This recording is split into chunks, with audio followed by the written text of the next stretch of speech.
The arena was bathed in a blinding crimson glow from the twin suns, hanging overhead casting elongated shadows that twisted and writhed like living things as the alien warrior stood frozen, her breath shallow, and her gaze locked on the figure before her mind screaming for an answer that her instincts already knew but refused to accept. The air was thick with the scent of metal and sweat and the distant echoes of roaring crowds, but in this moment there was nothing but silence, a vacuum of sound that mirrored the dread creeping through her veins as she took a hesitant step back, her fingers tightening around the hilt of her blade, her voice a fractured whisper as she asked again, "What are you?"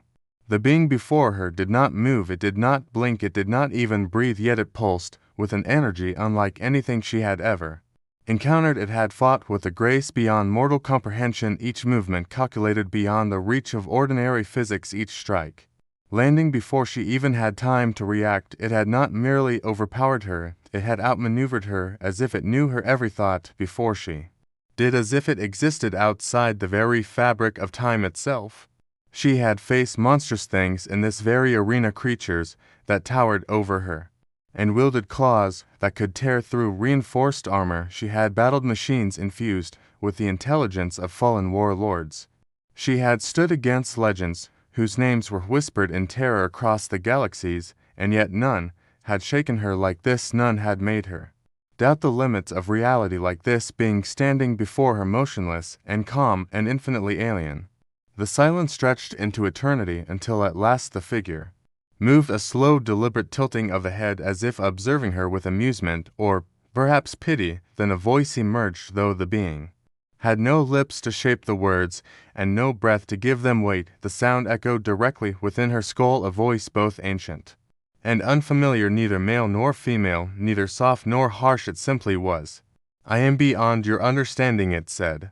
A shiver ran down her spine as a sudden wave of energy crackled through the air, causing the very ground beneath her to tremble. She staggered backward, her heart pounding as she struggled to hold onto the remnants of logic and reason that were rapidly unraveling around her. The reality of the arena, the blood-soaked sand, the watching eyes of thousands, they all seemed to fade into the background as the presence of this being swallowed everything whole. She had trained for war since she was a child, molded into a perfect weapon, honed by pain and discipline, sculpted by battles that had claimed those weaker than her. And yet in this moment she felt small, fragile, meaningless. She did not know if she had the strength to raise her blade again, nor did she know if it would make any difference at all. "What do you want?" she managed to ask, her voice barely above a whisper. The being took a step forward, and though the movement was slow, it sent a ripple through the very fabric of space itself, bending the light, warping reality, twisting everything into something unrecognizable for a brief and terrible instant. "To see what you will do," it replied. A storm of possibilities raged in her mind, every outcome spiraling in ways she could neither predict nor control. Fight, flee, surrender. None of them seemed to matter. The very air felt heavy with the weight of inevitability. The arena, the crowds, the sand beneath her feet, all of it was an illusion compared to the presence of this being that stood before her, waiting, watching. She tightened her grip on the blade, ignoring the trembling in her fingers. She was a warrior. She had never surrendered, and she would not begin now. She took a deep breath, forcing her body to still, forcing her thoughts into focus as she lunged forward with every ounce of speed and strength she possessed.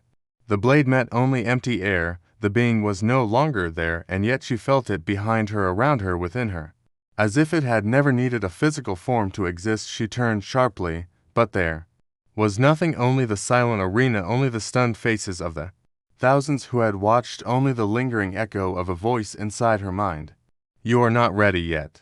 She fell to her knees, gasping as the weight of its presence vanished, leaving her alone in the vastness of the blood-stained sand. She had lost, but in a way that no one in the crowd would ever understand. She had not been defeated by strength or speed or skill, but by something greater, something beyond anything she had ever known. And as she stared at the empty space where the being had stood, she knew one thing with absolute certainty: she had to find it again.